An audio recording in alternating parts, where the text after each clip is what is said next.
Welcome. And starting just about 6 minutes before midnight on the East, which is about 6 minutes before 9 o'clock West Coast.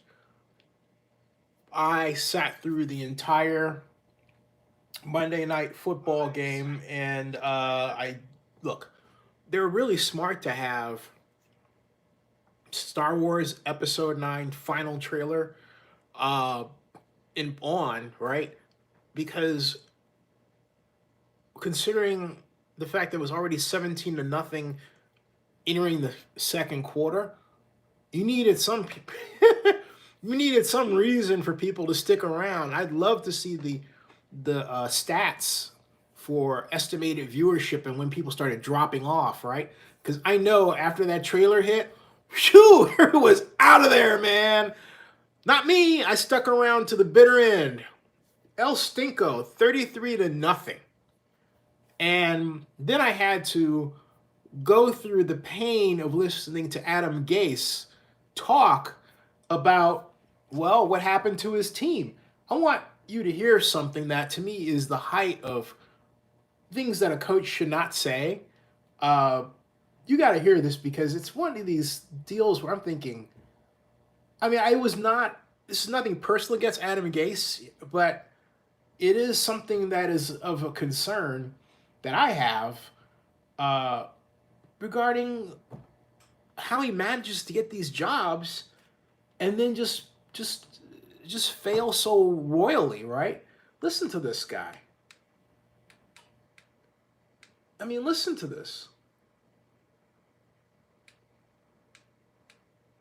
I mean, that'll happen when you get kind of fast pressured and you're trying to get rid of the ball and it's just there was no rhythm. They didn't have any rhythm tonight.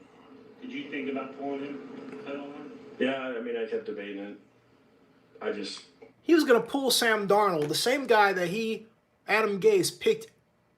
Get this, picked.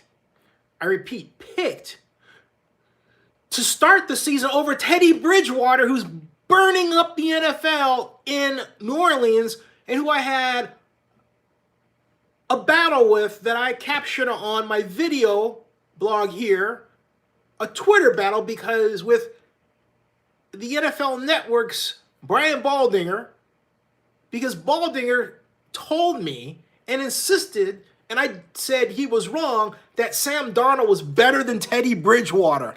You factoring that in? Okay. Just saying. All right? Boy, oh boy, Jets fans, I feel sorry for you. One major Jets fan I'm going to talk to who I've covered the NFL draft with before, you think this is a setup, right? Because it is Anthony Carrillo. Anthony Carrillo is going to be my special guest on a special Zennie62 Live Wednesday night, 9 o'clock Eastern. Wednesday night, 9 o'clock Eastern. And I'm really looking forward to it. So tune in Wednesday night, 9 o'clock Eastern. Myself and Anthony Carrillo, we're going to talk about the New York Jets and what's wrong with them. Now, Chi, how you doing? Chi says, Rondell says, how do you feel about the Conley trade for a 23rd round pick? I'll get to that in a second. She says, Jets and Giants have an old white conservative fan base that refuses to let an African American quarterback. She says, let them suffer. 32 Assassin says, good riddance. Conley was another top in round one bust. It's interesting. I think this is what I have to say about all of these. First of all, the Raiders went through a lot of trouble. I'm going to work backward, all right, about how I feel about the trade. Not a good idea. This is what? The seventh game? We're about almost halfway into the season. And the Raiders have turned over a significant portion of their locker room base. I turn around and, you have receivers coming and going, linebackers coming and going for different reasons, defensive backs coming and going. And with this revolving door of players, and I understand a number of NFL teams are going through, but they're going through because of injury, okay? The Raiders aren't necessarily going through it because of injury. But my point is that how can you guarantee locker room chemistry? That's my question. And Derek Carr alluded to that, talking about how great it was to have, Gabe Jackson in and a core of offensive linemen that you played with and to a point. Like, imagine if Cliche was still with the team, right? That they know, all right, what you're going to do. They know the game plan. Hey, Rick Worth, they know each other, all right? The Raiders don't have that. And on top of that, they've overlaid this new approach on offense, a more refined defensive approach, yes, but the Raiders' problems are not talent. And what's happened in the NFL is a lot of you have been bamboozled, and I don't understand why you insist on being bamboozled by the idea that a player is bad because a player doesn't perform well when it's really the coach's fault. I mean, I just watched Adam Gase here just basically say, and if I were in the room, I would have said, well, so Mr. Gase, coach, when you say that you didn't play with the rhythm, are you not designing the plays to be completed within a certain degree of seconds? Or how are you developing this so that this problem comes up? Because this isn't the first time this has happened. That's the question I would ask. No one asks technical questions. I hate to say it like this, but I just have to ask, why do people insist? People normally really smart out there in society. Why, when it comes to football, do people insist on being so stupid? Question the coach. Talk about the plays. Talk about what the coach asked that particular player to do. And then we can have a reasoned discussion. But a lot of you blame an outcome of a team on a player only. And you let the coaches get away with murder. You really do. Adam Gase has no business coaching the New York Jets. Adam Gase has every bit of coaching as a great offensive coordinator, okay? Good evening, Hennessy. I'll get to that in a bit. All right. So I'm not feeling Gase as the guy for the Jets. And if you as a coach can't sit there and say, hey, you know what? Yeah, we know what went wrong during the game, and then fix it. All right. And Alan says, well, what would you expect from the Patriots playing 1-5 team, a nice Patriots loss? Yeah, if they were well prepared. Because, look, we've seen teams that start off poorly at 1-5 come back. Remember the Colts last year? Remember how many wins they ripped off once they got it together? Look what's happening with the Arizona Cardinals right now. A lot of people, I picked them to win the West, okay? I picked Kyler Murray as Rookie of the Year, and that still could happen. But the Cardinals are rebounding because they refuse to stop fixing things. They don't just, even during a game, if you take a look at what Cliff Kingsbury does, they're always coaching, always repairing, always changing. Belichick does that too. He's always repairing. He's always coaching. He doesn't say, okay, here's the game plan and that's it. They make adjustments through the game. But did Gase do that? No. He's like, oh, yeah. It's disgusting. It's disgusting to watch. It's insulting. It's an insult. It's an insult to the football fan to put that kind of product on the field and not know why it came out the way that it did, as Gase appears to not know. All right. And 32 Assassin says, I will grant you that the Raiders have a coaching turnover problem. How many staff regime changes have the Raiders had in the last 20 years? Continuity is very key. Look at the Steelers. But I'm talking about within the season, okay? Alex Silva says, how does Jets coach still have a job? Well, you don't change horses in the middle of the stream. It's his first year. Give him a chance to finish it out. Then at the end of the year, you'll give him another year. I don't believe in chopping a coach off like that. I do agree with with putting a fire under the coach and saying, hey, look, you need to make some changes, or we're going to have to help you make some changes toward the end of the year because here's a template of expectations. Here's a template of things you do. Here's what you're not doing, and here's how to fix them. Here's our suggestions. Take them so we can win and salvage this thing. Okay, but that interview performance was embarrassing. And so Rick Gray says cements that the Raiders trading more players are building a team for Las Vegas fan base, not Oakland fans at all. Rick Gray, I don't think it has anything to do with that. I think it has everything to do with some philosophy they've gathered of trying to consistently find the right player for the right position for the right time. And if that player doesn't work out, there's so many players flying around, they can get that player because the acquisition rules have eased, right? But there's a danger. It's kind of like what Mark Twain once said. It's like when you have a hammer, everything looks like a nail. And I have a feeling that may be the case with Mike Mayock and company when it comes to the Raiders personnel. When you have a hammer, everything looks like a nail. Alex Silva says, my theory is the Patriots always win. Hey, Chi, thank you. My Patriots is the Patriots always win due to the AFC teams being garbage and the easy schedule. And Brady helps. No, I disagree. The reason why the Patriots win is because they have a bigger research department than other people. It's not a matter of, you state absolutes. Okay, listen to this. I want you to listen to your comment. My theory is the Patriots always win due to the AFC teams being garbage. That's an absolute. But the reality is not every AFC team is garbage. Okay? So, and that doesn't begin to explain what garbage is, right? It's an absolute. It's like, huh?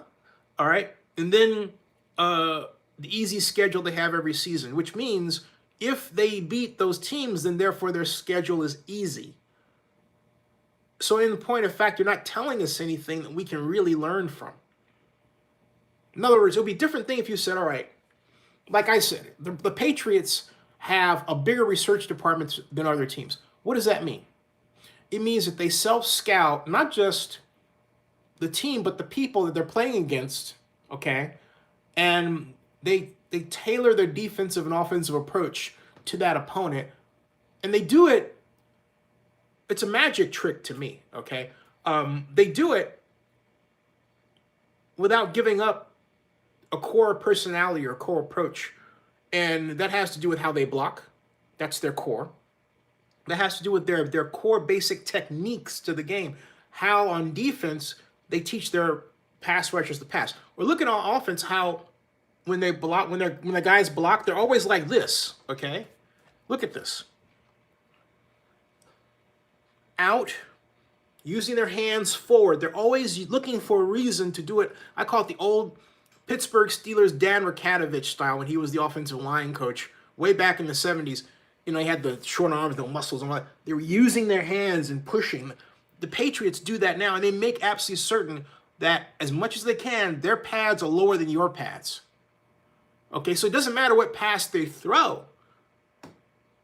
For a 5-step drop or if they're in a shotgun, a 3-step drop, you get that kind of blocking approach. Okay, but within that, they can run a myriad number of approaches of plays and patterns and everything else. They have a different approach when they're throwing short, but again, it's low pads and up. So they have key basic approaches to their personnel, to how they block personnel. And, and he says, Cheese says, remember LeBron in Cleveland and how the Eastern Conference was weak. Some people actually complained, yet Tom Brady is the weakest division since 2006. But again, it's an absolute. The division is considered weak because of the existence of the Patriots and what they do. And Alex says, are you a coach? You have an impressive interpretation for explaining things. I appreciate that. That's I've been a football strategy junkie since the age of 15. I had my own playbook at 17. I went out for quarterback at Skyline. And I went out for quarterback really because I wanted to get my plays in. And so I made a deal with a coach. I also wanted to meet this cheerleader. That didn't work out. Anyway, I did meet her, but she was into guys not like me. Anyway, that was Skyline High School. At any rate, every play I've designed that someone used that offensively worked to score a touchdown, every defensive play I've designed that was to stop the run or get a sack worked. Okay, I've never had a play fail on me. Period. Ever. So, that's just that's my thing. Okay, that everybody has something that makes them tick. That's what makes me tick. In part. All right. Thank you for the compliment. Dave Bagno says, I love the Raiders since 1979, but can't deny that Belichick knows football, period. He does. He really does. He's a technical guy. 32 Assassin says, the Raiders have a history of reaching for need at the top of the draft and failing miserably. I'm not going to attach Raiders history to this squad because there's so many differences. But again, what concerns me is that there's this core that seems to be changing. Now, the good news is they have the running backs, Josh Jacobs. They're set at positions, certain positions that matter in terms of skill positions, right? And on defense. But I'm not comfortable with the Connolly trade because I don't believe they got the best out of him. And for the amount of time they spent flying out, getting him out of a rape accusation that was completely unfounded, skipping on Cam Robinson. Remember that? They skipped Cam Robinson for Conley, and now they've given up on Conley. All right.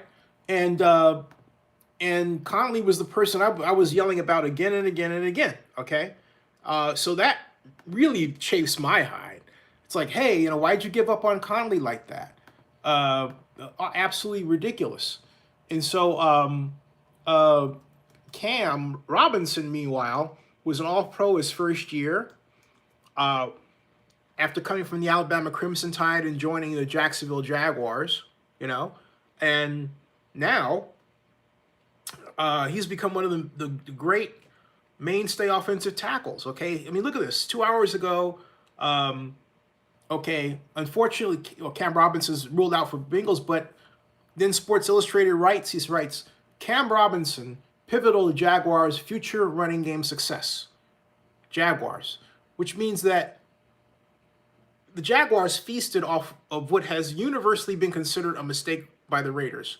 They passed up on Cam Robinson for Gailey and Conley, now letting Conley go. And I'll bet you Conley excels with the Texans. Okay? Because Conley, first, is a safety. He is, not a corner. I always regarded him more as a nickelback, okay?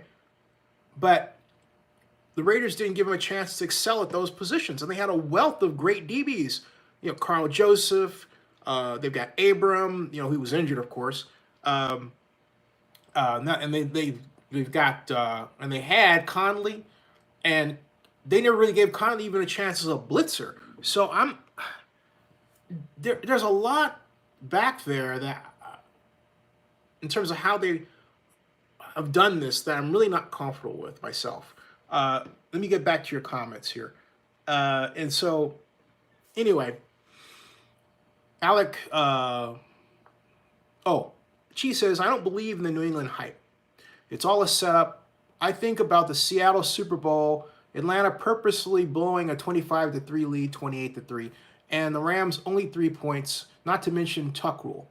Alex says, what's the difference in the Niners this year? How are they 7-0? What makes them different than previous seasons? Reliance on a cutting running game. And what I mean by that is they're an inside zone, outside zone team, but what they've done this year is, if you notice, in terms of offense, they get off the ball faster and they get their pads lower.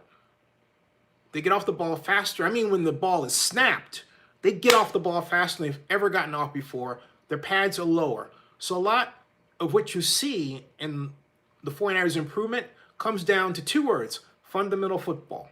They play fundamental football better than they ever have before. It's not that their schemes are any better or worse, but they have made a concerted effort that they're going to rely on what I call a cutting running game. In other words, they hit you hard, they hit you fast, they hit you low. They give the running back the ball, in many cases, not asking him to go back there and try to pick his hole. The running backs get the ball and they go to the point of attack quickly. It's like they have this open and closed window, like they've timed everything out.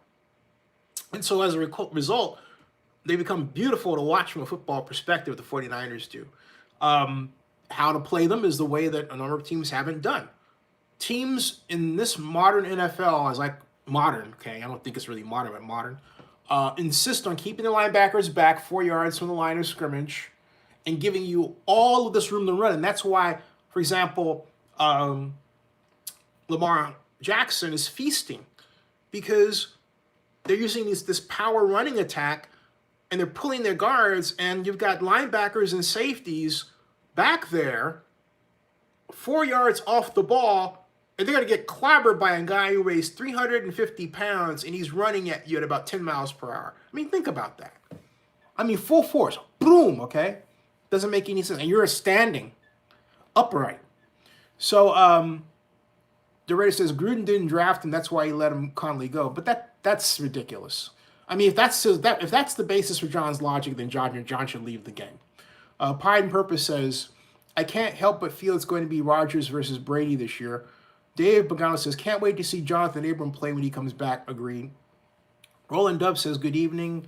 I say good evening. Rick Gray says, Raiders schedule, loss to Texans, Chiefs and Titans, wins against Lions, Chargers twice, Bengals, Jets, Jaguars, and Denver will be 10-6. Wild card, but further than that, thoughts. I still think the Raiders are on track for 9-7, but given the fact that their Achilles heel, their inability to cover a spray of receivers out for a pass efficiently, given that was revealed, because they can't, with four guys, get a great pass rush and knock somebody off the head, and that's a lot also technique. But given that, that's why I think I'm going to give it 2 games, but if I don't see that the Raiders have actually proved that they're able to handle a passing attack like that again, I'm going to have to downgrade them from 9-7 to 8-8 and maybe 7-9, because that problem is sticking out there like a sore thumb. It really is. It's on tape. It's all over the place. Okay. She says, agree with Rick. Alec Silva says, is Jimmy G another reason the 49ers are so successful this season? No, because Jimmy G was the reason why the Niners got in the position where they were performing so badly. It's not his fault. It's, you have to remember, they turned around and gave Jimmy G a bunch of money. He hadn't done anything. And remember, he still hasn't done anything. I remind you that the 49ers are, 6 wins, okay? But the 49ers, when they get to 8 wins, if they rattle off and they go 8-0, I'll shut up. Because a team that goes 8-0 means they're on a track for the Super Bowl. But you can't just say it's the player, it's the coaching. If you have the same player that performed poorly last year, okay, and the year before that, and that same player is on a team that's undefeated so far, what's the constant? The constant's coaching. It's coaching. And in coaching leads to better defense. Coaching leads to different schemes. And you have to go buy an account with NFL Game Pass. Take a look at your teams, figure out what they're doing and why. It's all right there. All the data is laid out for us to study. So, where was I? Say, okay, she says Raiders can beat the Texans. I think AFC South is super weak. I don't think the Raiders can beat the Texans at this point because of the problems, because of this reason. The Texans' offense, in terms of its approach this year, is very similar to the Chiefs and the Packers. That's why.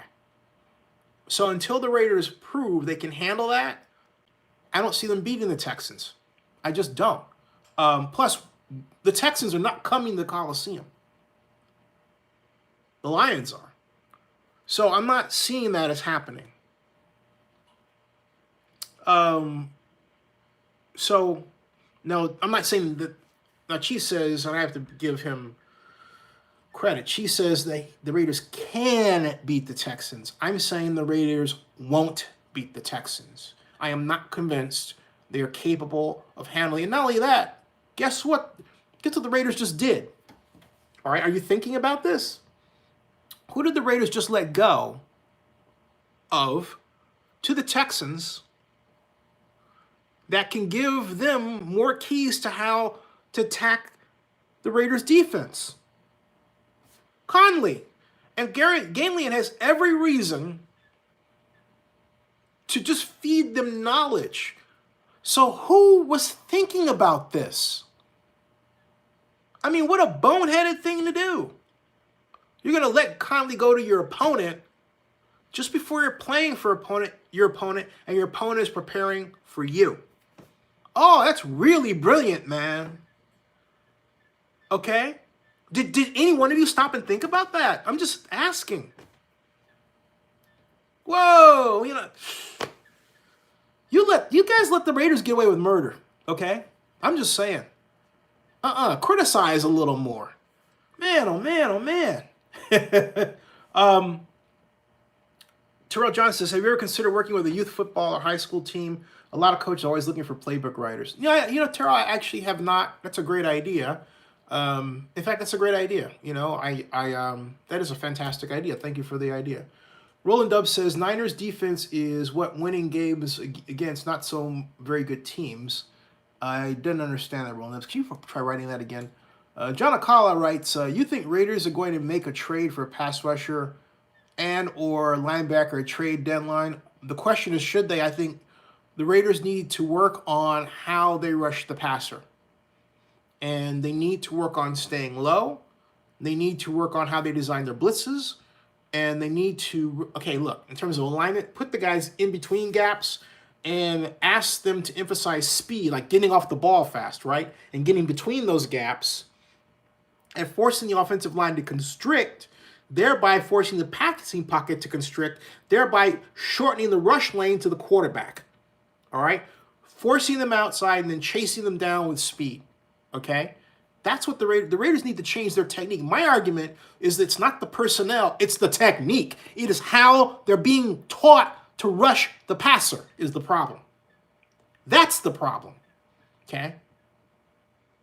That's the problem. It's not the personnel, it's the teaching. It's the coaching. And no, you don't need to change the coach. The coach just simply needs to change what the coach tells the player to do. You don't have to fire the coach or the assistant. No. There are these coaching clinics all over the place. On YouTube here, you've got all these videos you can look at about ideas. They're all over the place. It's a rich smorgasbord of stuff. It reminds me of Charlotte's Web and this song that I just forgot the words to. At any rate, Alex Silver says, what I'm shocked about is the Bills being 5-1 so far. I'm actually pleased about it. I can't say that I'm shocked, but I haven't looked at what the Bills are doing differently so I can intelligently comment on them at this stage. But I'll tell you what.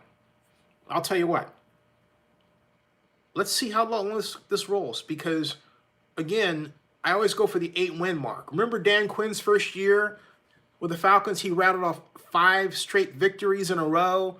Everyone was really ready to crown him the king, and oh my God, he was going to take over. And eventually he did lead the Falcons to the promised land. But what happened was, after those 5 games, and I said this that year, they developed a book on what the Falcons were doing, and all of a sudden what happened? Woo! They crashed and burned.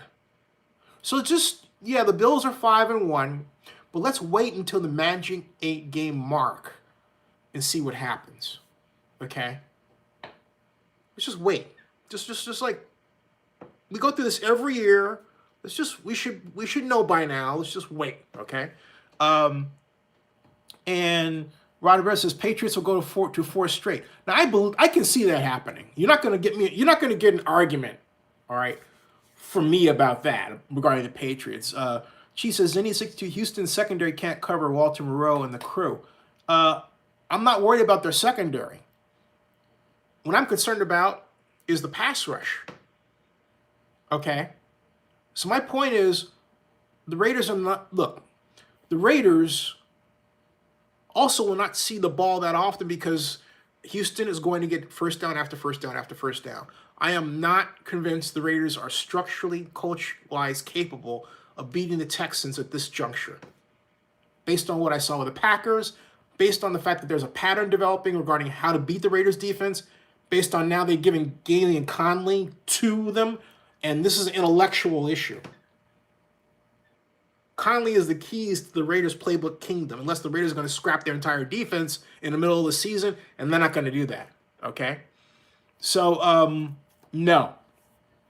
I would take the Texans over the Raiders. I would give the Raiders, hey, look, I don't know what the line is on the game, but my point is I wouldn't take the Raiders as the underdog. Now, if the spread is 7, I'd take the Raiders. I would take the Raiders in 10. If the spread is that. But if the spread is tighter, if it's like, if it's like the Texans in 5, the Texans are going to cover that spread. Definitely. Remember, they're at home. So, Cowboy Wrestler says, Patriots versus Saints in the Super Bowl. Possibly. But again, let's wait until the 8 mark. Let's wait until the 8-game mark. Pat's got one more game to go. Let's just wait, okay? Cowboy Wrestler says, I don't think the Raiders will beat the Texans. I don't either. Raider Gann says, what's up, everyone? Looks like Raiders season is about wrapping up. And now comes the main event. The man whose name is on the title of this post. And that man is none other than one of our mainstays. His name is Richard Gray. So, Richard, I highlight Richard primarily to thank him very much for leaving this comment that I'm about to tear into. Not in a mean way. But Richard actually bothered, thank you, to write on Oakland News Now, and he wrote this comment in context of a video blog that I made during my really cool visit to the fine stadium that is Mercedes-Benz Stadium, the home of the Atlanta Falcons, where I did this inside. I don't know if you've seen this, but let me just play this for you real quick. Hey, folks, look at this.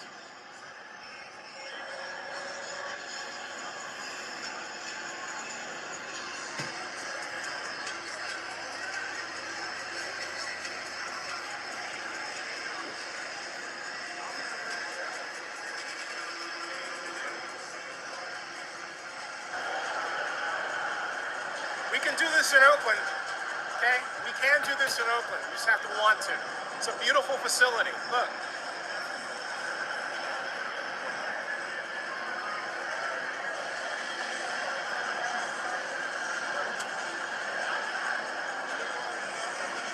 Now I'm headed to my seat. Hey, how you doing? How are you? Pretty good. Got to figure out it's 2:32. Excuse me. Where is... I'll be right back. Okay, so Richard wrote this comment down below, all right? And he writes here, why would Oakland build something like that now? Plus, where? The A's want to buy the Coliseum property and build 2 tech campus housing and retail and keep the arena. That would be the only piece of land with enough transportation options and space to do something like that. One other item, there's no NFL football team residing in Oakland after 2019. Well, maybe 2020, okay? It doesn't seem like the NFL is too keen on Oakland and willing to cough up an expansion team anytime soon. Do you want Oakland to be another San Antonio? The Alamo Dome was built to entice an NFL team. It's failed. NBA arena, no NFL team calls it home other than the Saints, who did play the 2005 season after Hurricane Katrina. The Alamo Dome has an annual operating budget of $14 million and has shortfalls each and every year. 2018, the Dome only brought in $12 million in event money, so it's costing taxpayers $2 million that year just in operational costs. That's on a facility that was built in 1993 at $168 million and is a city that has about 1,000 more conventions than Oakland. Point is, football stadiums today are built on rental car money, hotel taxes, a city, a county willing to pay over $1 billion in bonds. Oakland and Alameda County don't have the resources or the desire to fund a project that doesn't already have an NFL team or primary use facility. Okay, here's why I say you're 1,000,000,000% wrong. But first of all, thank you for contributing, Richard. And I'm going to take your points, sentence by sentence, all right? First, you say, why would Oakland build something like that now? Where? Well, first of all, Coliseum City has not been killed as a plan. It never died. And the Athletics were given an exclusive negotiated agreement on the Coliseum, yes. But there is still the Coliseum-specific plan to be followed. And as Oakland Councilmember Larry Mead sort of quizzed me when I was talking to him, he said, who said that the A's are not going to go with our specific plan? Because what you present, all right, is you say the A's want to buy the Coliseum property and build 2 tech campus, housing, retail, and keep the arena. But the trouble is that that plan that they laid out is not in accordance with the Coliseum-specific plan or Coliseum City. And Oakland Councilmember Rebecca Kaplan, who may very well be our next mayor, has made a keen point of pointing that out. Oakland Coliseum City was supposed to have facilities for football, pro basketball, pro baseball, okay? Sure, the A's build their stadium in Howard Terminal, but what we get by sticking to the plan is we don't lose the ability to have different events or even design our own events as we would be able to do if we had the continuance of a large-scale event center. What you're advocating is for us to tear down a large-scale event center strictly because the Oakland A's want to build a baseball stadium. And my simple rule is this: you as a city should never give up your economic development strategy to one organization. And that's in effect what you're asking the city of Oakland to do for the Athletics under the idea that they're going to leave somewhere else. And my point is, if that's the cost that we have to pay, let the Athletics go. Okay? No city should secede its entire economic development strategy and its future to one organization for one reason at one particular moment in time. That's stupid.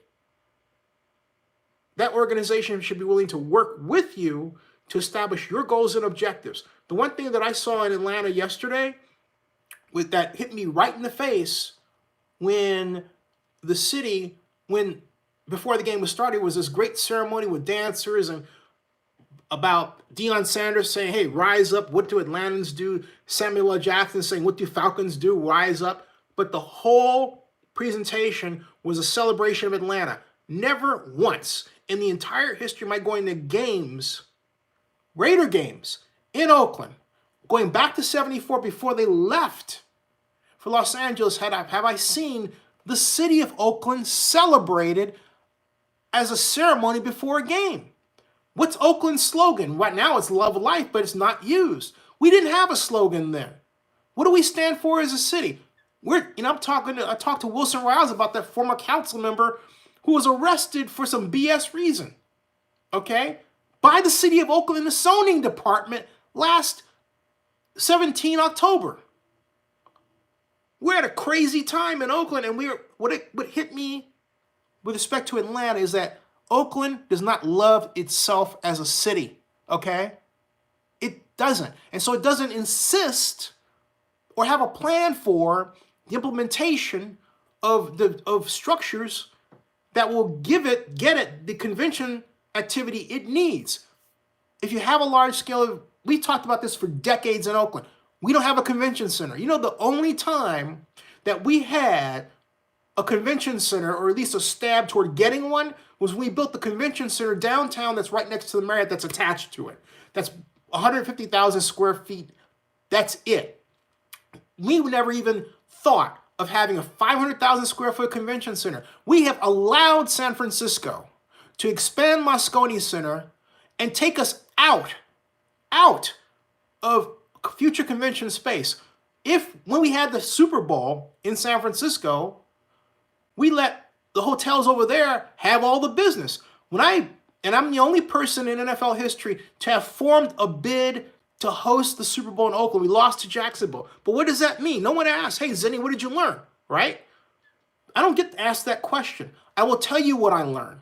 What I learned was how to develop Oakland's economy so that we can capture activities from a Super Bowl. And what I also learned was where we were deficient. The great aspect of developing a Super Bowl plan is you figure out like that, what you have and what you don't have, and where your deficiencies are. In Oakland, we were at least, and still are, roughly 10,000 hotel rooms short of where we need to be to capture tourism dollars effectively in the Bay Area. And guess what? We've never had a plan to get there. So now you're saying, oh, follow the A's and get rid of all these things. And guess what? We'll never get there with that idea. Coliseum City, as it was structured, at least allowed us to go in that direction. You're saying give it up for the A's. I'm saying the A's can play ball, follow our community plan, and achieve what they want, okay?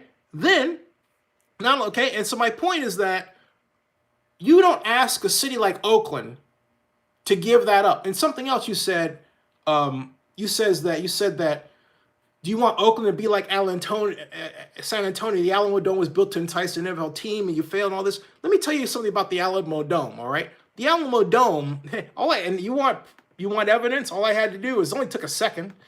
Because when I hear people talk about that, I type facility name and 2 words, economic impact. You just fell right into the trap, pal. Here it goes. And you know what? This is right there that anybody can look up. Let me show you. Bingo! Alamo Dome has $1 billion impact, $1 billion economic impact on San Antonio, okay? That was 2013. Valero Alamo Bowl economic impact tops 50 million. That was 2019. Economic impact of Valero Alamo Bowl can't be underestimated, all right? And so my point is that the Alamo Dome generated over $1 billion of total economic impact based on attendance at events. Plural. That's from 1 year, okay? You think they haven't replicated that? Okay, I can go. You want me to keep going further and show you the evidence? Large-scale event centers bring economic impact because there's a very simple equation that all of you completely consistently either forget or just never paid attention to. And what is that? It's simple. When you bring 20,000, 30,000, 40,000, 50,000, 60,000 people to one place, what do you have? You have a captive audience that you can get to spend money if you steer them in different directions. And yet a lot of people, and Rebecca Kaplan was making this mistake. I said, please stop saying that sports don't bring economic development because it's bullheaded. The reason why economic development for sports don't work in some areas and do in some is because first of all, the projects that are analyzed were built at different times in different decades for different reasons. All of these are different deals. These stadiums are as different as the circumstances around which they were built, okay? So, I was thinking about that as I was sitting up at Mercedes-Benz Stadium, and I was looking at the roof structure. It's an octagon, but it's a unique truss octagon. Why? Because they had an architect that had this innovative design that is not, you can't just say, oh, well, I'll do it just like they did it at MetLife. You have to come up with something special in terms of structure for that stadium. That's also true in terms of the financial plan to build the Mercedes-Benz Stadium. It was unique to Atlanta, although not entirely dissimilar. For example, Bank of America has the same loan program for it that it does for Las Vegas Stadium, with one proviso. The one in Atlanta is $850 million. The one in Vegas is $600 million because that's what the Raiders can afford, okay? So, going back to my point here, economic impact of this, when you have a facility, you have the ability to work with producers to bring events from around the world to your place. So under your idea, you want us to give up a large-scale event center so that I can't have BTS perform in front of 50,000 people at the Coliseum. What? As large as the Asian population is in the Bay Area, and as much of a gateway to the economies of both Asia and India, you want us to give that up on one singular idea? Oh, come on, dude. Tell me you're not drinking when you work that thing, okay? No.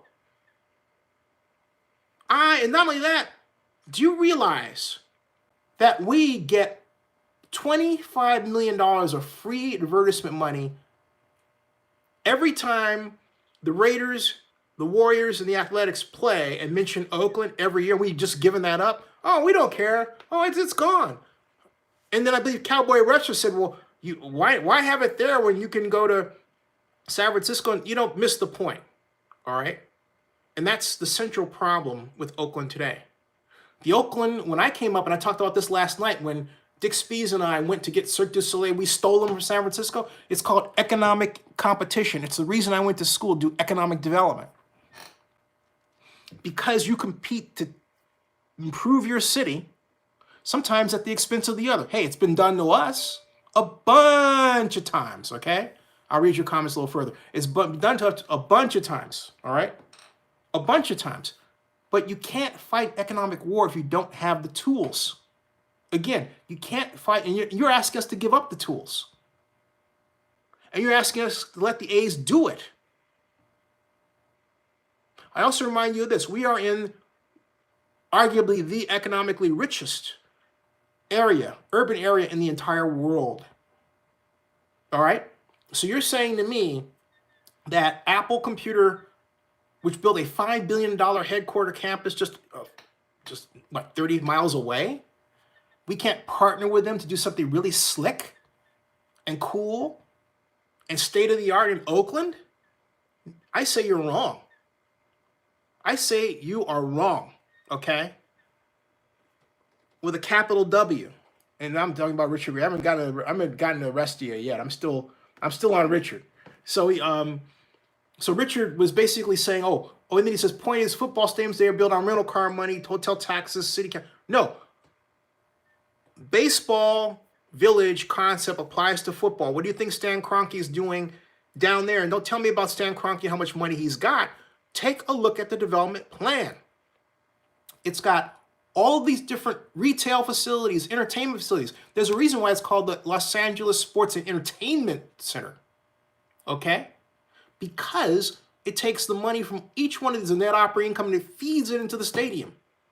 In addition, of course, to the other sports teams he owns. It's a brilliant presentation, but it doesn't require a huge amount of city bond issue. And not only that, okay?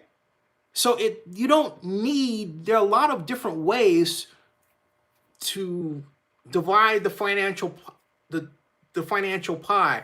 And look at what the Athletics are doing.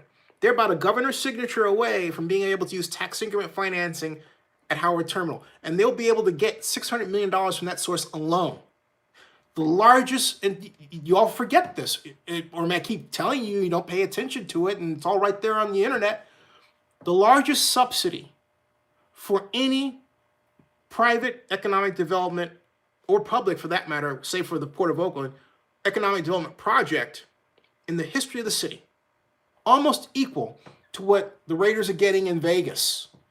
It doesn't matter, it's corporate welfare. I mean, what is it? Okay, first you say it's corporate welfare, yeah, but then we get criticized for not doing it and letting the Raiders go, but when we let it happen for the A's, people complain and they don't even look directly at what it means. It means that the A's can take $85 million of that and build affordable housing. It means the A's can take $20 million of that or more and put it into schools specifically for that area. How do I know? Because I mapped out how tax increment financing would work, how much money could be gotten from that area, and I did it specifically for Dave Cavall, and I sent it to him in an email April 4th of 2017. That's how I know, because he had no idea that could be done at the time. That's how I know. I've done hundreds of tax increment financing calculations going all the way back to when I was an intern with the city of Oakland in 1987. That's how I know. And this is what, 2019 going to 2020. That's how I know. So, now that I've dispatched with that, with Richard Gray, I say this. Thank you very much for commenting on my blog post. If you comment on my blog post, I'll feature your comment. And because if it's intelligently presented as Richard's does. Just because I disagree with things doesn't mean I don't like the fact that it was presented. And I congratulate and thank Richard for giving a well thought out and intelligent comment, or series of comments really in one. Now I'll go back to the other comments and those that you say I missed. Okay.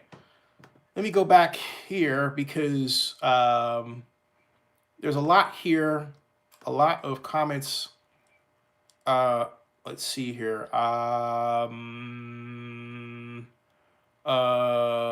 In Raider Gans, how you doing? That's where I left. Okay. She says, Cowboy Rush, I would agree with the Saints versus Pats, but NFL doesn't want to see Tom Brady break very badly. Brady lose to the Saints. The Raider says, if Colts can beat the Texans, why can't we? I'm not saying we can't. I'm not saying we can't. I'm saying we won't. Pride and Purpose says, I think it will be Packers and the Patriots. Oh, and by the way, the Colts beat the Texans because the Colts had a better defense that again than the Raiders. All right, the Raiders at that point. But I'm not talking about statistics. I'm talking about schemes. And the Raiders have an on-the-books approach that the Texans will torch. Period. Especially with Galen Conley going to them now. And I'm talking about what Galen adds as talent. I'm talking about what he knows up here about how the Raiders play and coach. Technique. Like, hey, we turn our hips this way. Maybe you want to get them to go this way. Things like that. Raider Gann says, geez, we got a lot more work to do. Rick Gray says, I remember you telling me not to reply to your YouTube blogs, so I went to your Oakland News Now blog. I was saying don't reply on, I don't mind YouTube, but I do mind Facebook. YouTube, I gain money from, okay? But I don't own Facebook, and that's Mark's. And I have my own platforms. This is mine. And look, the only difference between my platform and Mark Zuckerberg's or someone has used a lot more than mine. I'm sorry. I took time to build this. I wanted to use it, and I want other people to use mine and not Mark Zuckerberg's. I use Mark's to free traffic to mine. I like Facebook to a point. But a lot of people just sort of live on Facebook. I have my own sites. I have 98 blogs. I have my own network. That's why. And then, look, if you were in this business and you took time to build yours and code your stuff, you feel exactly the same way. You want people to use what you built. That's all I'm saying. And that's why I thank you. And in case of YouTube, I'm a partner. So that feeds into the value. That's part of my value chain. I'm not a Facebook partner or anything that they have. They don't make it easy to join that. I've been with YouTube now since 2006. They asked me to be a partner in 2008. That was Steve Grove when he was the head of YouTube. He was the editor and publisher of the YouTube Citizen Tube area. Okay, another long story. At any rate, moving forward. Thank you very much. And Rick Grace has agreed. It's a great stadium. Alec Silva says, do you agree the biggest flop from last season are the Saints and the Eagles? The biggest flop from last season? No, the biggest flop from last season were the Raiders. Because Gruden came in with all these expectations. And do you remember the party that was at Ricky's, that kick-ass party? It was so much fun. Everybody was really hyped up and then, whoa, like that. Remember, for $100 million. So no, I disagree. The biggest flop was the Raiders. As John himself said at the NFL annual meeting this year, I said, so how would you assess the Raiders? And he said, 4-12. We're 4-12. So how do you assess them now? We're 3-3. Okay. So she says a Coliseum City was a bit too large for the Raiders. Yes, it could work, but the Warriors and the A's wanted to get out the Coliseum site. Oakland missed when redevelopment died, but you have to remember something. Coliseum City survived past that, and there's no reason that Coliseum City can't be done if you have all these other entertainment centers, like, for example, the LA Sports Entertainment Center being built. No, I don't accept that at all. I really just completely don't accept that. And you're forgetting something. Sports gambling and the monies that can be done from it, are you telling me we should just sort of give that up? Something that could bring a great new source of revenue for municipal governments, and we're supposed to, as a city of Oakland, avoid that? And yet we have this enormous property that allows us to put ourselves in a position with a great plan to take advantage of it? That's crazy, man. No way. Absolutely not. No way, no way, duty, no way, duty plus way, duty plus Rex. None, absolutely not. Let's see here. Cowboy Wrestler says the problem is why we have a convention where you have to go to San Francisco and San Jose. It's a huge problem Oakland needs to overcome. Again, Cowboy Wrestler, you can't overcome it without building a facility. You can't just wish it into. You have to have something that people want to be at. Okay, we don't have that with respect to conventions. Young Pharaoh says, impeach Spanos and send my team home to San Diego. How you doing, Young Pharaoh? Cowboy Wrestler says, Young Pharaoh, fire Melvin Gordon. And she says, Chargers should have moved to Las Vegas instead of Raiders. Cowboy Wrestler says, read my comments a little further. Okay, I think I just did. Now, thanks, Epic. Cowboy Wrestler says, Oakland needs fearless leaders to make a juggernaut. I agree. Raider Gann says, people act like the NFL will be around in 10 years. It will. It's crazy to think, but it's very likely the NFL won't be around in 10 years. Nah, I disagree. That said, we should be investing heavily in Oakland's economic base. No, 10 years is not a long time. Now, if you had said 30 years, I say, okay, it might have a point. But 10 years, the NFL not being around, as long as there's college football, there will be the now National Football League. Now, if you made an argument that the spread of payments to college football players might lead to the destruction of the NFL, I would say that's something to think about. Okay, but right now we only see it in California. That's not going to be implemented until 2023. So this is 2019, 20, 21, 22, 23. That's 5 years right there on your clock. All right. So the NFL, which has arguably thrived off of an amateur system because everybody plays to get to the NFL to get paid, right? So from that perspective, the NFL survives at least those 10 years and arguably the next 10 years, which gives us 20. So no. And not only that, what's that based upon other than someone's wishful thinking? Nothing. Oh, and I remind you, sports gambling will proliferate. And as long as that proliferates, it will guarantee the survivability of NFL football. Boom. So, Young Pharaoh says the A's will play where Rio stands in Vegas. I doubt that. 32 Assassin says Oakland is rup. Cowboy Wrestler's Young Pharaoh. No, they won't. I agree. Cowboy Wrestler Cheese says San Francisco is nice, but it's overrated in some areas. Problem is Oakland settled for third place. This is not Jersey to New York.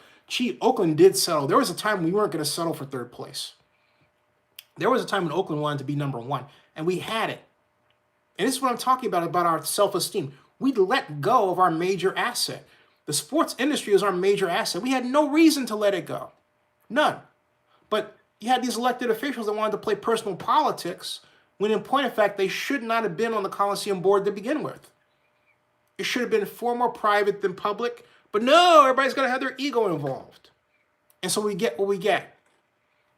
And so Cowboy Rush says, I'm talking about the A's trying to take the Coliseum land. Okay. Corporate welfare. All right, I get you. Young Pharaoh says, the land in Vegas where the Rio Casino was sold and will be where the A's will play. Talk to a credible source. I don't care if the source is credible. I just don't think it's happening. Okay? I just don't. I don't. And I'll tell you the key reason why I don't think it's happening. Because anyone that goes to Vegas, and Rob Manfred said it himself, said it himself, he wants public money. So if you think that a Democratic administration, a Democratic legislature in Las Vegas, in Nevada, is going to cough up another $700 million in public money, you're nuts. That was a beautiful thing that happened once, and it's not going to happen for quite a while, all right? And then given the way baseball is declining in ratings, and given its poor attendance for the most part, you think someone's just going to, in terms of private financing, just like cough that money up to take that kind of risk as opposed for NFL football? No, that's not happening. Okay? So whoever, I don't care what you say is a credible source. It's not the source that's credible. It's the idea and specifically how it will happen. If you were to tell me, oh yeah, the legislature has this, and they got the voting line up for that, if you were very specific, sure. But any one of a million people can say 2 words, credible source. That's meaningless. But when you start talking about how and techniques, now we're talking. But you didn't say that, all right? Cowboy Rush says, by the way, please pray for my neck of the woods, Dallas. Yes, it got hit by a large tornado last night. Me and my wife are fine. I didn't realize you were there. But the surrounding area around us is heavily damaged. No deaths, thankfully. I'll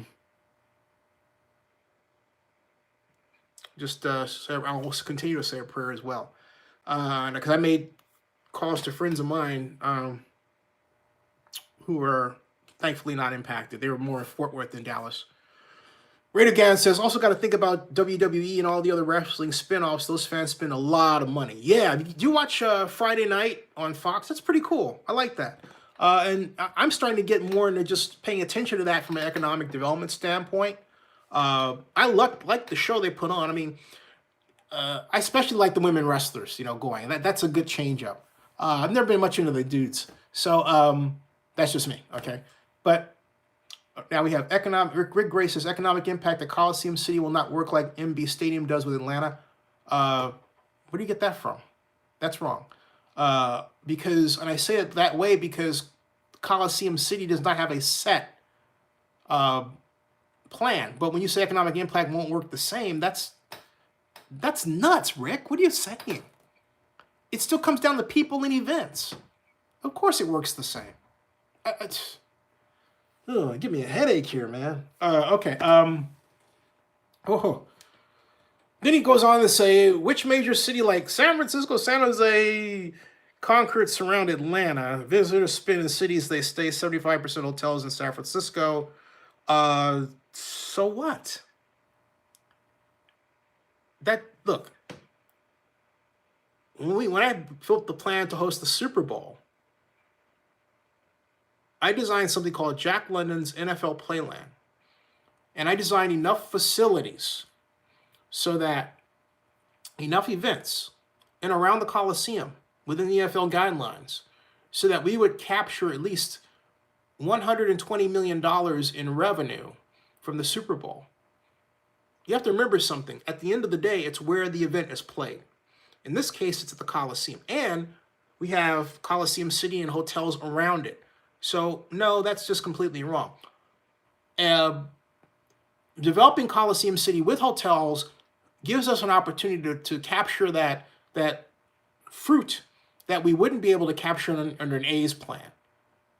And tech, as you know it, is ever changing anyway. So why rely on something that by its nature is changing so much that you may end up seeing a land use go away in a little bit?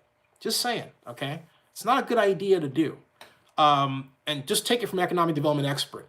It's stupid, okay? You want something with more certainty. You want a publicly financed facility for sports that has a private sector event producer operating it in conjunction with a publicly financed sports commission, which can bring events, bid on events from around the world. There are 220 sports events around the world that a sports convention can bid on at any one time. And how do I know? Because I'm the only person to have created a sports commission for Oakland and Alameda County called the Oakland Alameda County Sports Commission. Okay? So, that's why. And so at any rate, Rick Gray, not Oakland, even if you build facilities now in Oakland where people stay is where they primarily spend, how is building a giant stadium going to help Oakland in the next 20 years? Easy. I just brought it out to you. If you're formed a bid for a sports event, you can't form a bid for a sports event like U.S. Gymnastics or the NCAA Elite Eight tournament without having a facility that is yours to use within your bid package. If those things don't make sense to you, I can't help you. Okay? I'll just simply say 2 words. You're wrong. Okay? Cowboy says Nevada doesn't want to spend no more public money. Cowboy says, what else? Cowboy Wrestler says, Rick Gray, I agreed. As a person who's been in San Antonio, it's a money-making machine for Texas. Boom. He agrees with me. Cowboy Wrestler says, yes, I live in Garland, Texas, which is suburbs of the northeast. Raider Gann says, 4 college kids getting paid, 5 rival leagues, 6 other sports on the way up. They're extending seasons into the NFL. But yeah, I've heard that before. NFL's not going away anytime soon. And in fact, the reason is that in terms of television, every other type of television is going down, the NFL goes up. It's the only, check it out for yourself. Jerry Jones and I were talking about this in Las Vegas. By the way, I've said before, I've been approved for CES Las Vegas for the 10th straight year. But when Jerry and I were talking about it in Las Vegas, the one thing that he was talking about is, hey, you know what? Everybody else is going down, but the NFL's slice of the media pie is getting bigger. Think about it. So what's going to cut into that? That you nobly say, oh yeah, this is going to do it. I've heard that for decades. Oh, this is going to get it. It's going to be, this is going to, never happens. Why? Because you feed into it. Every time you talk about a player, rather than, an organization or anything, every time you talk about some gossip, every time you click on it, like it, dislike it, whatever, you give the NFL that much more surviving power. As Elihu Harris always told me when I worked for him, when I was his economic advisor, he said, the one thing to make sure of, Zennie, is that they're talking about you. When they stop talking about you, that's the time to worry. Now, Cowboy says that he's a Bay Area native but lived in Dallas since 2007. I went to UTA.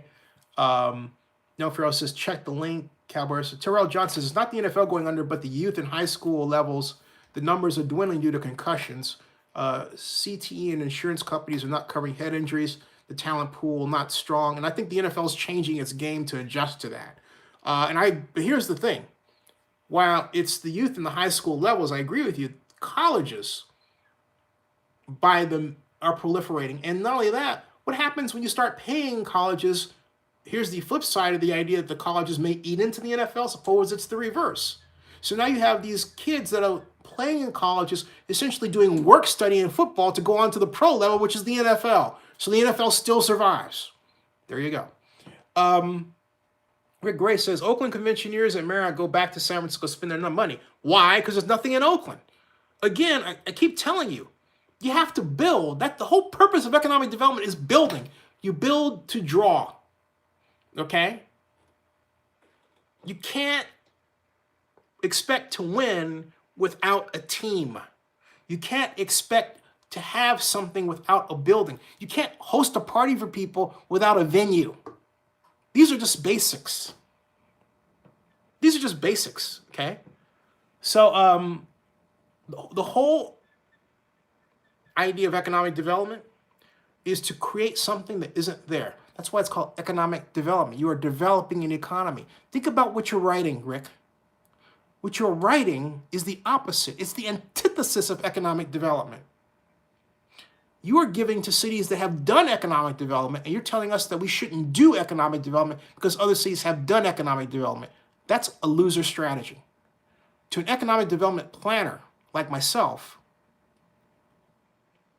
that's something that goes through one ear and out the other. Why? Because people like us, we're hired to, and our mindset is to develop urban economies.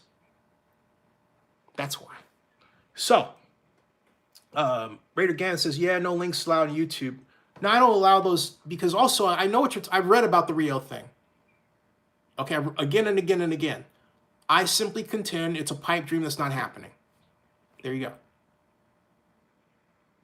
Period. All right. You can own, I don't care if somebody owns the land. I'm talking about making the stadium pencil out. In other words, show me how you're going to make sure that in Vegas in particular, it's in the black. I don't think it could pencil absent public money. And I'm not the only one who thinks that. And I mean a lot of public money. I'm talking about 500 million. Or around the Rio, a gigantic development that's like multiple tenants with baseball as an anchor tenant, which I think still is a money loser. You have a 3-year novelty period on that jazz, and then it starts going downhill, and you're screwed. So no, I'm not seeing that work on its own in Las Vegas. I'm not sold overall on the viability of Major League Baseball through the future. Okay, y'all talk about the NFL. I'm looking at Major League Baseball. I'm thinking, ugh. All right. It's not that I don't like baseball. Hey, I developed game around baseball and building a stadium in the A's, and it was used in 40 colleges and high schools, okay, around the world. So no, I'm not sold on having an economic development strategy based solely on baseball. I am sold on if it's multi-sport. I'm sold on if it involves gambling, okay. But but you know what? The A's at Howard Terminal can work because of the location. Because at that Howard Terminal location, the A's can not only draw $600 million in tax increment financing, they can draw $1.5 billion in terms of sponsorship revenue because of that location. Opportunities like that, however, don't grow on trees, literally. So, Cowboy versus baseball is simply boring. And not only that, you don't have, well, Raider Gann says, yeah, no, excuse me. Cowboy says UTA Mavericks. And Arlington, I want to visit because Cowboy Wrestling, when I was at UTA between 1980 and 85, Cooper Street, which basically bisects Texas to UTA, was above ground, and there was talk of putting it underground. Now it's underground. And I'd like to go and see that because I saw all these models, and you'd think, oh, it'll never happen. And it happened. It happened. So I would love to see Arlington now. Rick Gray says, okay, you build a stadium at the Coliseum City, but where do you build the hotels? Are you serious? You're asking the guy that Mark Davis asked to come up with a plan for the Raiders that included 2 hotel rings totaling 1,100 rooms, and you're asking me where to put the hotels. And I'd already figured that out. And not only that, the website's still up. Hold on. All you got to do is go to Google, all right, and just type Coliseum. All you have to do is go to Google, right, and type Coliseum, Oakland. I'll do it for you, okay? Boom. Right here, type OAKLAND,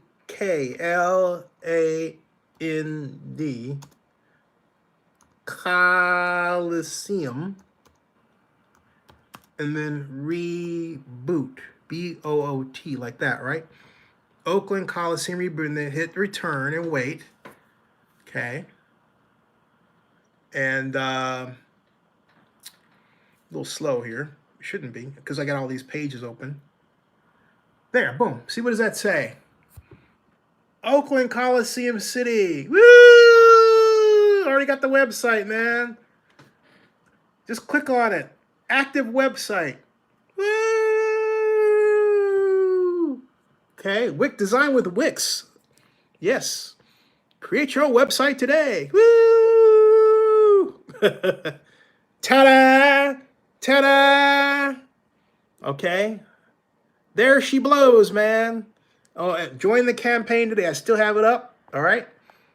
And you say this, and it's not all there is to it. Okay. About Coliseum Reboot. Here, you can click on that link there. And Coliseum Reboot, Oakland Coliseum City Plan. Okay. Raiders Stadium. Had the hotel back over here with A's Stadium. I had to turn the field around there because it was in the wrong place. All right.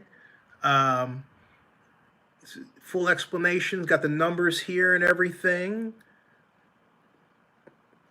Saying, hey, you want to know about the more financials at a glance right there. I got the whole thing right here, man. Hey.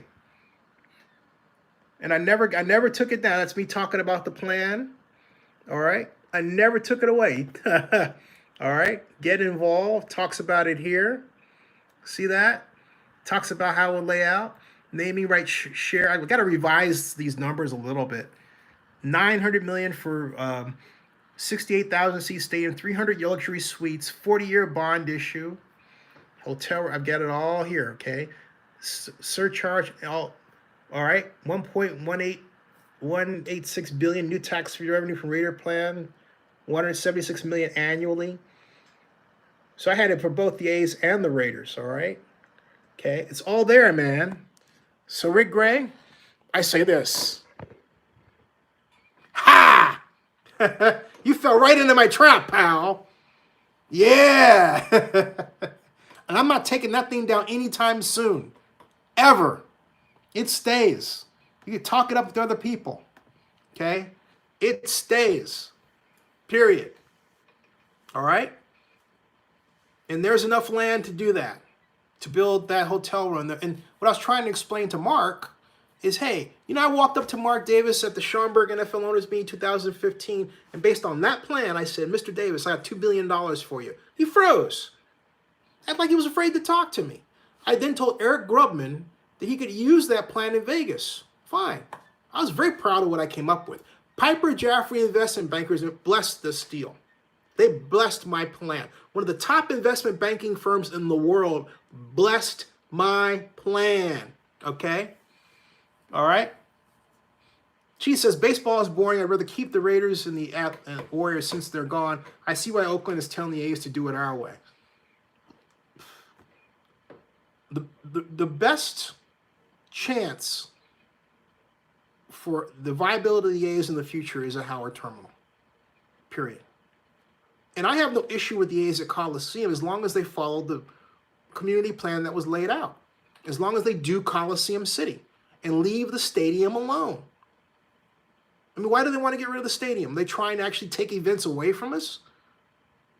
It is a testament to how poor economic development leadership is in Oakland that such talk is even out there. Okay? It's awful. Alex Herrera says, I was an A's. Oh, Cal Herrera says, Sean Payton for Coach of the Year. Hey, I think so. Alex Herrera says, I was an A's Access member this year, but won't be joining because if the adjustment management is made for this coming year. I didn't quite understand that. That sounds like more of a customer service issue there. And I'm not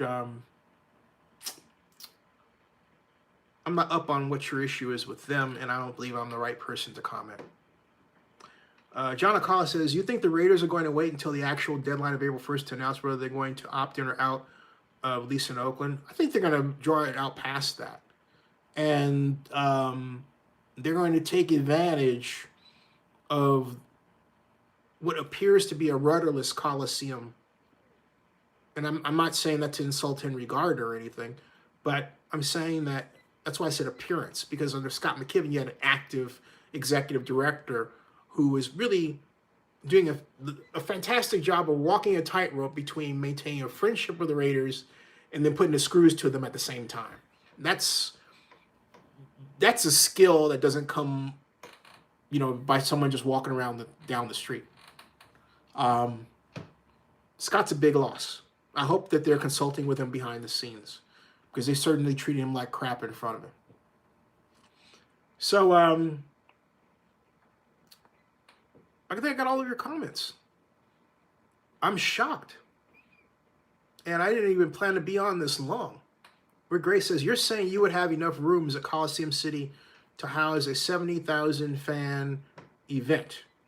And I'm saying to you that I would have, Coliseum City is not only hotel rooms, it's also supposed to be 4,000 units of housing. I'm saying that rather than have what we have now, which is nothing, we will be able to at least pick up in the same, that high-ender that wants to spend money to be close to the event and then rent out ballrooms so that they can have sponsor parties and everything that goes with these events, or design their own event. I mean, let's take, you're saying you would have enough rooms to house a 70,000 fan event. Well, if you start paring down where those fans come from, you have to remember a lot of those fans come from around the Bay Area, so they already have places. They already have homes to live in, all right? So I think, when you start paring down the numbers, we come out pretty good, actually. And Rick Gray says, I love your Coliseum City idea, though. Thank you. Thank you. I really appreciate it. Yeah, please take a look at it, because I spent a lot of time on it because Mark Davis said do it, and then people were making fun of me about it without even looking at the details. And I thought they were being racist. It's like, well, how can this black guy come up with this? Who is he? And Fred Rogan in LA did that. He hated that I said he was being racist. But he was being institutionally racist. Okay? Because any person, any media person, that's why I started my own media company, would have said, wait a minute, Mark Davis asked you to do this idea. Come on, let's, talk about the idea. That's what journalists do, right? That's why I say that journalists don't exist. It's kind of like a figment of imagination of people who call themselves journalists, that they're journalists. That's why I don't say I'm a journalist. I don't get caught up in calling myself a thing. I just do my thing. I have ideas and ethics that I call the blogger's rule of ethics, which is different from a journalist, because journalists spend a lot of time lying to themselves. There's a reason why this profession is doing that, okay? And journalists don't want to hear the truth. And if you're going to a journalism school, you're writing yourself a ticket to economic failure. It's just straight out. Don't copy what you learn in journalism school, because they don't teach you how to run a media business. And anybody can write today. And not only that, you want to know the kicker? Sooner or later, more sooner than later, you're going to have algorithms writing for you. Talk about machines taking over. Ooh, boy. Cowboy Russ says, last time I went to the Coliseum was 1988, and believe the land is huge even back then. It's 108 acres. Cowboy Russ says, journalists are two-faced. Not all, but most are. Well, the problem is that, look, a lot of journalists don't understand one basic issue today. That people want to see your face. They want to know who it is out there that's talking about something. That's why video survives. People want to make a connection. Why? Because in this smartphone ruled society of ours, people are used to seeing faces, but they also want to connect. So that if you're out there and you're stating something and they don't agree with it, they want to know, they want to find the person that's stating something they don't agree with so they can argue with them. And so they want to see your face. That's completely antithetical to the idea that the journalist has of, hey, look, don't do the video and show your face. That's a money loser. I had a guy just a little bit ago say, hey, look, I want to blog for you. I said, well, I really need vloggers. He says, I only do articles. I said, I'm sorry, because look, video tracks better in terms of traffic than blog posts. Now, if you combine the video and the blog, as I do, technically, you're on to something, right? So you see where I'm going with this. But everybody will tell you the video rules. And video, singularly is killing journalism. Video is killing journalism. So, and here's the reason I say that way, is because journalists will not reshape their craft. It's like, it's this way or not. And then the other problem too is this. In 50 years since the Kerner Commission report on basically African-American condition, we have not had a significant increase in the number of black people working in newsrooms. Not only that, people in newsrooms are getting laid off. So now it's become this, hey, why should I hire you? Because you're black. I'm trying to maintain my job, right? That's where it is. So that's why I say anybody who's black in this business, you need to create your own platforms. I say that to anybody in this business. And if you, lest you, and for those of you who think, he's being racist and you won't help anybody white. I helped Glenn Dickey get started building his own website. I helped him get started online. Glenn Dickey was the legendary columnist with the San Francisco Examiner, a friend of mine, okay? I created an idea called the Monty Pool Show, but the Oakland Tribune didn't want me to do it. That's another long story. Craig Deborah of KTVU has been on my channel, and if I can gain the money necessary to bring him in on a more solid basis, I'll do that. Richard Lieberman has become this locally famous blogger. I'm the guy that built Richard's blog. I'm the guy that got Richard Lieberman, who I went to high school with the Skyline, in the blogging. Me, okay? So I've helped a lot of people in the Bay Area who say they're journalists and are journalists and or in Richard's case, a great columnist, blogger, get started, and all white.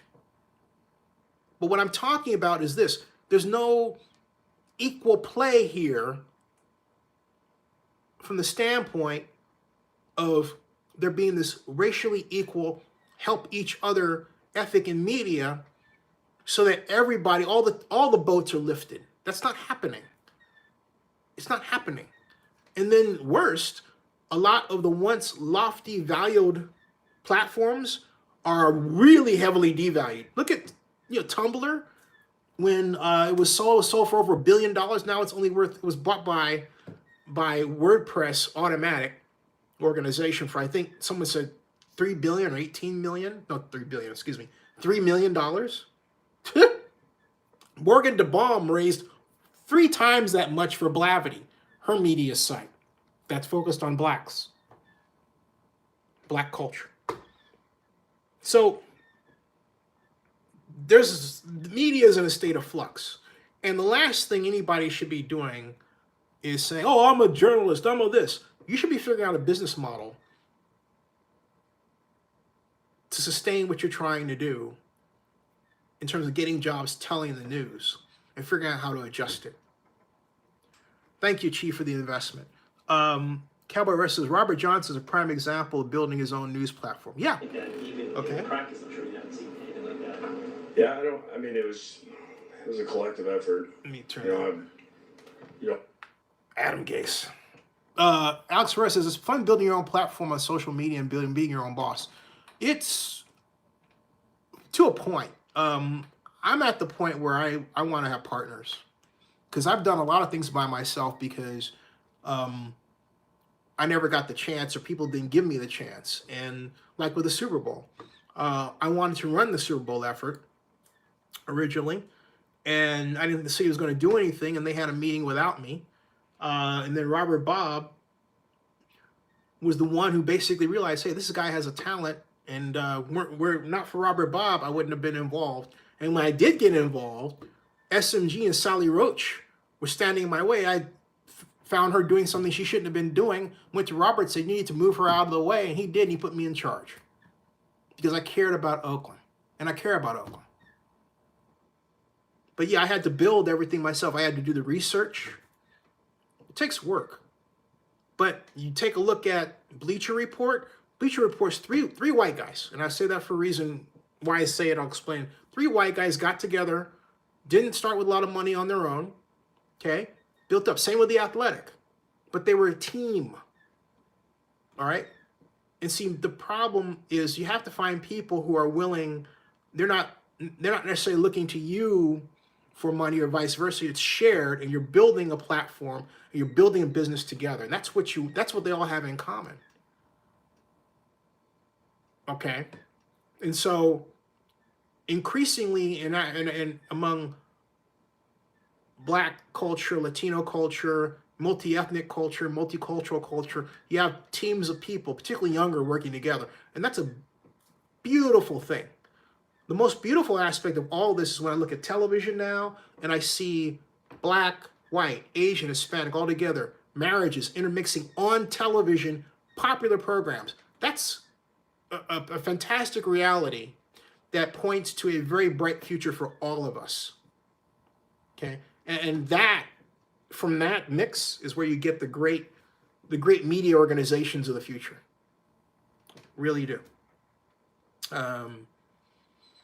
So there's, you find the right people to team with, who have a mutual respect, and you work hard, and the money isn't necessarily going to come. I wasn't going to say that. No. You have to ask for it. And you have to be prepared to be rejected. Something that's hard for our folks is, you already get rejected because of race.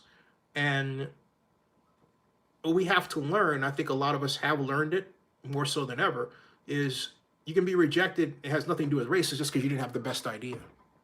It happens. Alex Ferrer says, Rick Gray says, economic impact works better in a standalone city like San Diego, San Antonio, Jacksonville, New Orleans. Those cities are guaranteed about 80% of the money those spent. Oakland, how? No, that's not true, because we had it. We've had a great share of it for some time. We just didn't fight to maintain it. I mean, we let San Francisco pick us off because of bad leadership. We didn't upgrade our infrastructure. At the end of the day, what happened to us, Rick, isn't complicated. We didn't upgrade our infrastructure. When you upgrade your infrastructure, that is the best representation of the fact that you appreciate what you have and you want to maintain it. We didn't do that. Think of it. Now, look, the Raiders were definitely wrong for not dealing with us in good faith. That's unquestioned by many, except the Raiders. And the NFL. Well, no, even the NFL does agree. But imagine if we had embarked on our own plan for a Coliseum rebuild and then set aside that money early on in, say, 2005 to work to achieve a new stadium by 2010 around the existing Coliseum. A major upgrade to basically finish the process and then build a new stadium for the A's, right? Keep the Raiders where they are, build around that, then build for the A's next door and start building, become obsessed with building. But see, we didn't do that. Our idea was, okay, the Raiders aren't happy, where are they going to go? Well, that's not the point. You don't anger somebody into seeking a way out. And we did do that. Okay? We did do that. And not only that, we started arguing among ourselves within the city and the county about stupid stuff. This current argument is not a stupid one. Rebecca's absolutely right regarding the A's in economic development and affordable housing, because Oakland is in crisis now. And Oakland needs champions. Let's see here.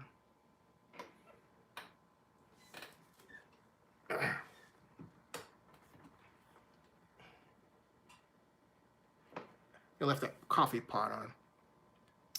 So it is 1:27. So I've been going now for 93 minutes. Ooh, it's pretty good.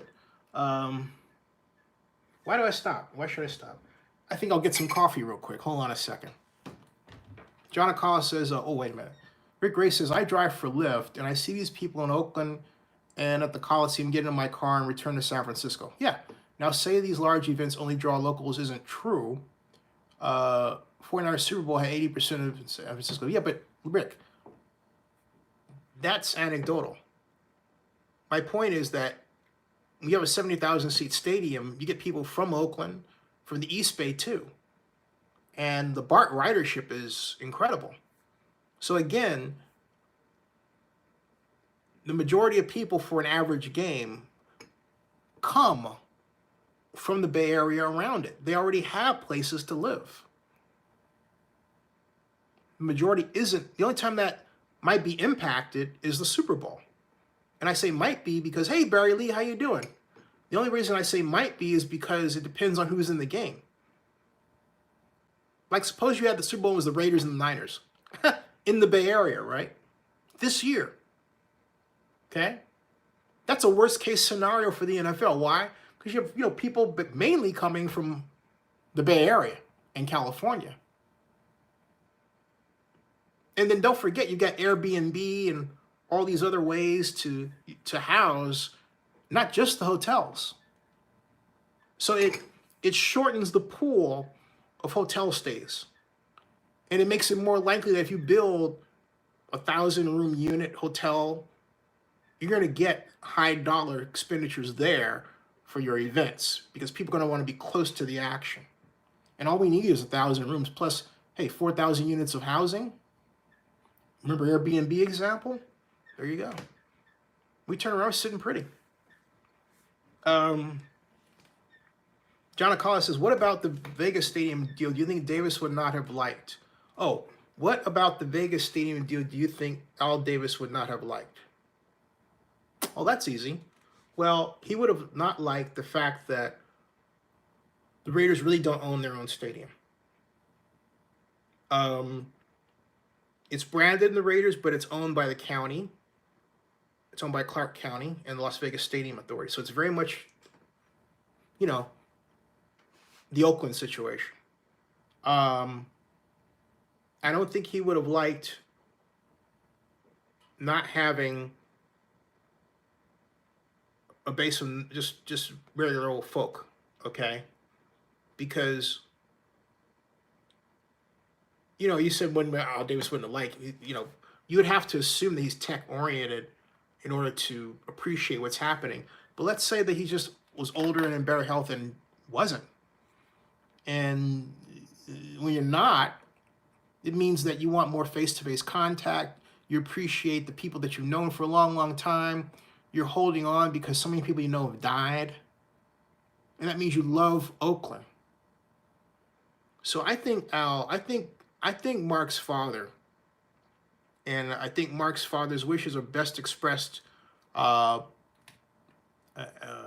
a business sense by Amy as much as they are, Amy Trask as much as they are Al Davis, or Mark Davis, excuse me, okay? Because, and also, you know, and I give Mark Burdane some credit, but when I think of the Oakland Raiders, I think of Amy Trask. And when I think of the Oakland Raiders, I will always think of Amy Trask. Amy is my friend. And I think that what happened to her was a travesty. And I'm glad that she has this constant public eye because she's got a great sports business brain.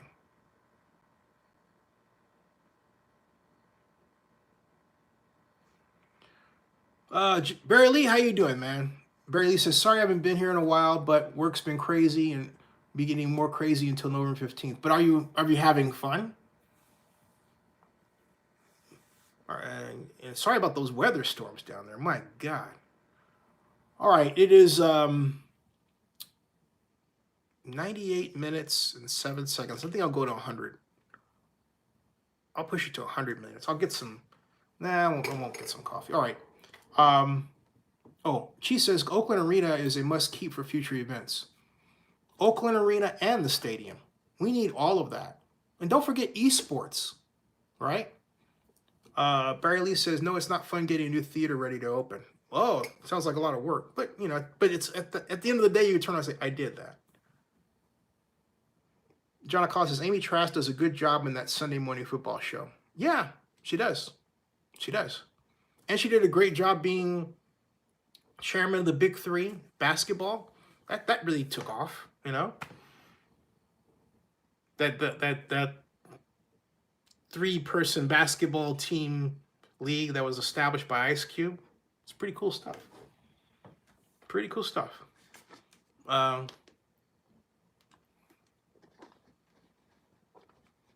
right, folks. So I think I'm gonna work on heading to bed. I've been up. Let's see. I started at for a change, 11:30 to 12:30 to 1:30. That's 2 solid hours. Well, actually, no, I didn't start quite at 11:30, did I? I started at 11:45. Yeah, I started at 11:45. I was 15 minutes off.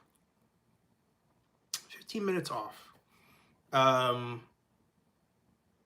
And I think, thank you, John. And also, I think Jessica did a show while I think she started the show while I was doing this one, and I don't know quite what she talked about because I'm in here, but I can always click and figure out another way, right? Let's see here. If I just go here, oh, Steve Boo says Amy Trask. What? Amy Trask is all class and would have gotten a stadium deal done in Oakland, guaranteed. I agree. Rick Gray says, you're stating economic impact helping Oakland more than the region, right? How does building a large events facility in Oakland benefit Oakland's economic impacts, especially if events are more regional? Oh, brother. Okay.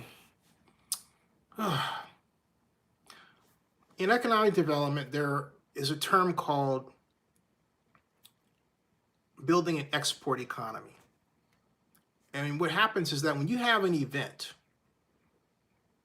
that people come to, you are essentially building a reason for them to bring there, and essentially you're providing this thing that's in effect exported out. Why? Because you're having people from other places come to visit you. You're building a base for people to be.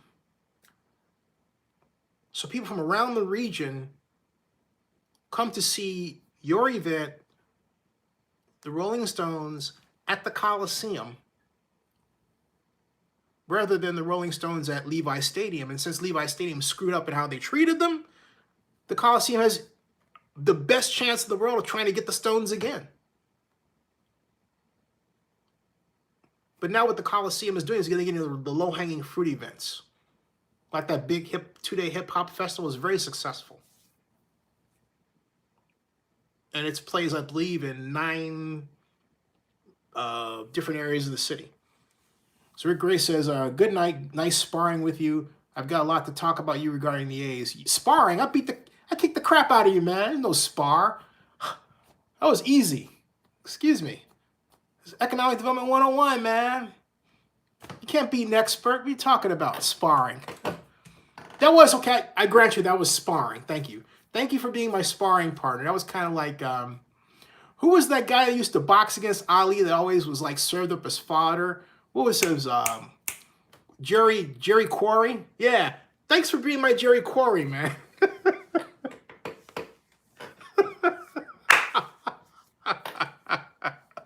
Thanks. Mr. C says, great show. Thanks, man. Oh my gosh. Jerry, whatever happened to good old Jerry Quarry? Jerry Quarry.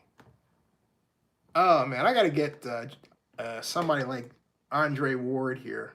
That's who I gotta get on here. Andre Ward. That's who I gotta. Andre Ward. That'd be a great person to have. Yeah, Andre Ward. All right. 1:37. Good night, everybody. Thanks, folks. And thank you, and thank you all for sticking around. It was a lot of fun. See you all later. Okay, see ya. Thanks.